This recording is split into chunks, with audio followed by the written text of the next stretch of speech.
Bring a bucket and a mop.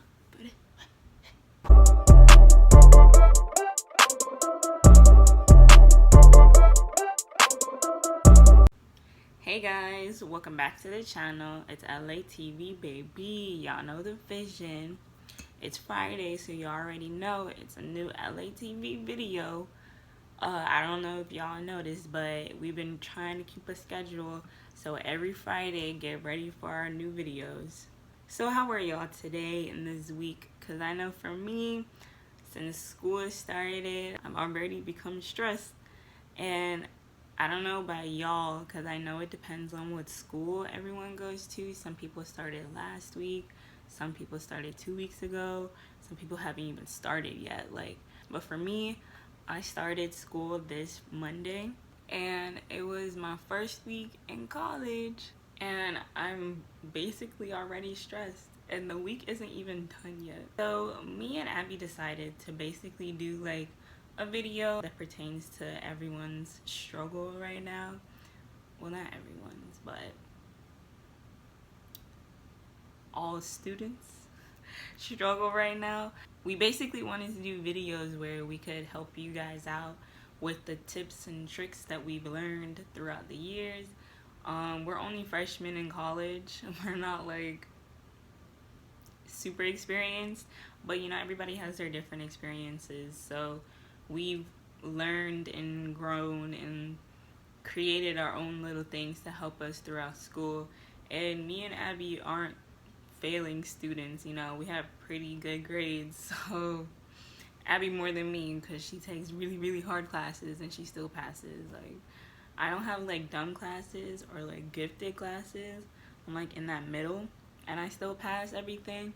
So I think my tips are pretty helpful.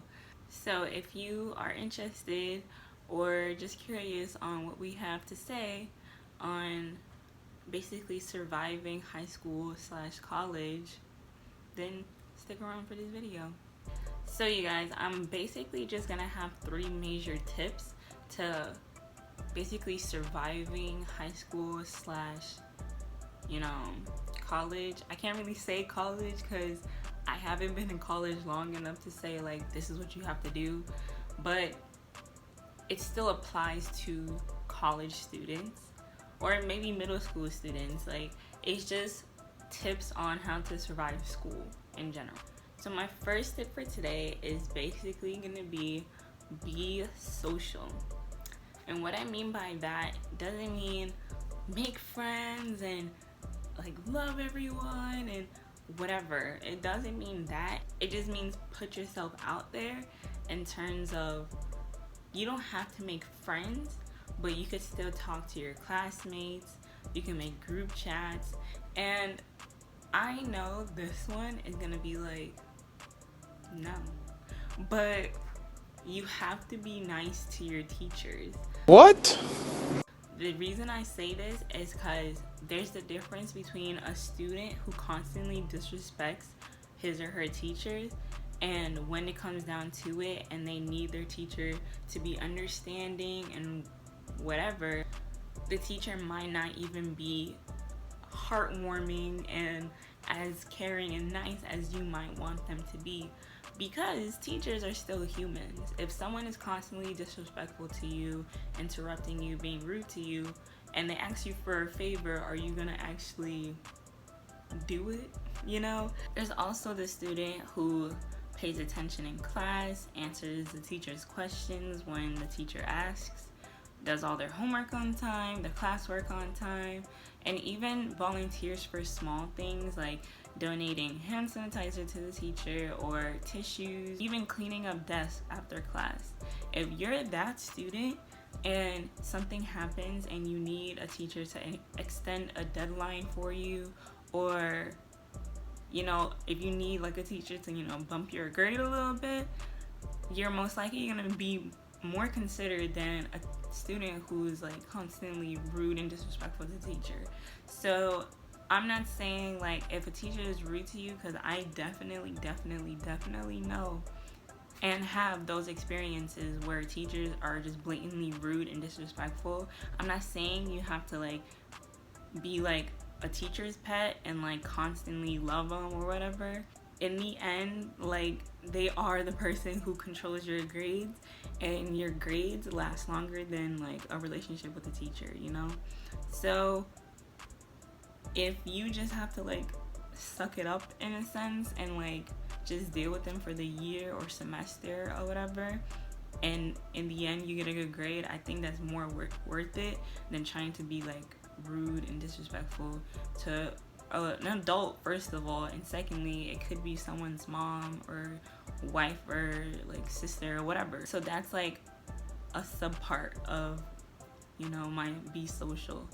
And the other ones, like I said, be social with classmates, because then you can make group chats and help each other out. I'm not saying like cheat, because in the end, if you cheat, you don't really learn anything. Like, if you ever need help or just have questions about the class in general, then you can make group chats with fellow classmates who might have the same question or might have the answer to that question, you know, and could help you out. To summarize my first tip, which is being social, just try to like make connections, basically. So it could be with your classmates or your teachers or whatever, because in the end it's really gonna help you. Like, you can't really stay shy when you're kind of struggling in a class. You have to be really vocal and talk to your peers, talk to your teacher to eventually help you out of that hole and help you continue on in that class, you know? So my next point is going to be stay organized. And I mean organized. That should have been my number one tip. Staying organized is definitely what helped me throughout my high school and even middle school like careers, I guess, because I basically like having my work in specific notebooks and specific folders. If I highlight, I need to highlight in a certain way. If I use calendars and whiteboards and whatever, reminders, it has to be super organized. For me, I'm lazy. I feel like being organized basically helps lazy people in a sense. Like, you can't be lazy enough to not be organized, but you have to be lazy enough to be organized.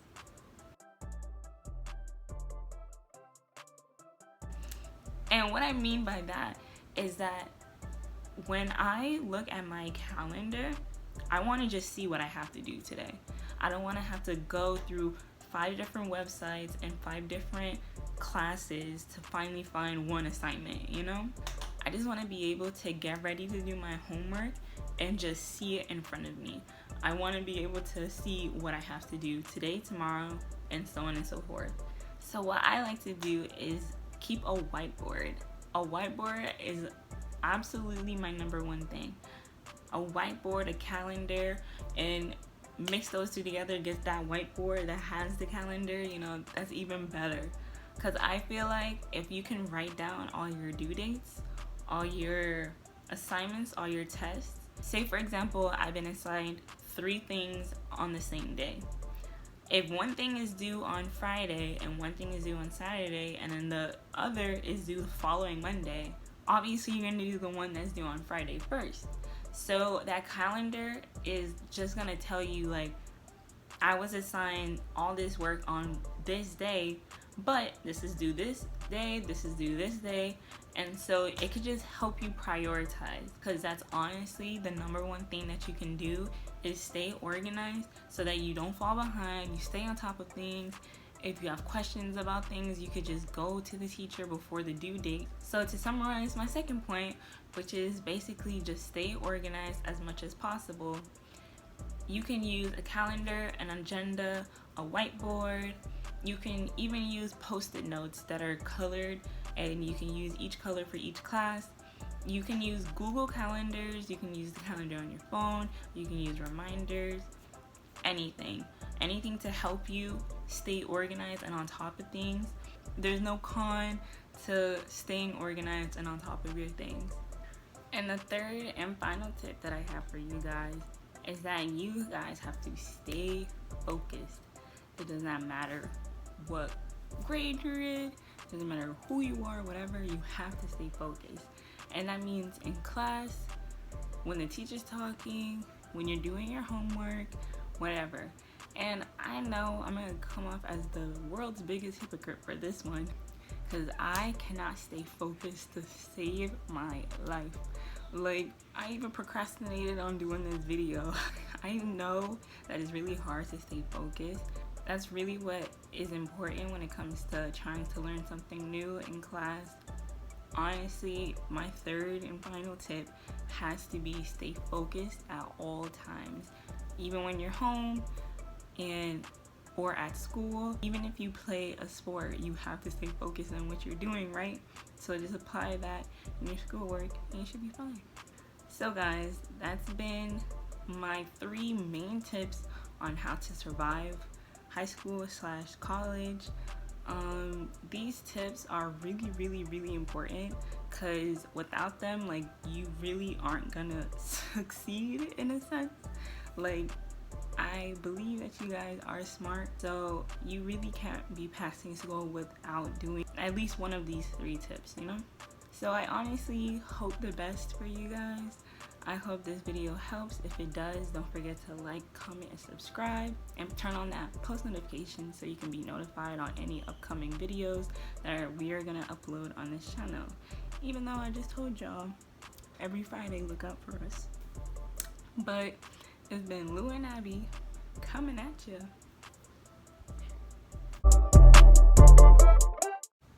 So how are y'all?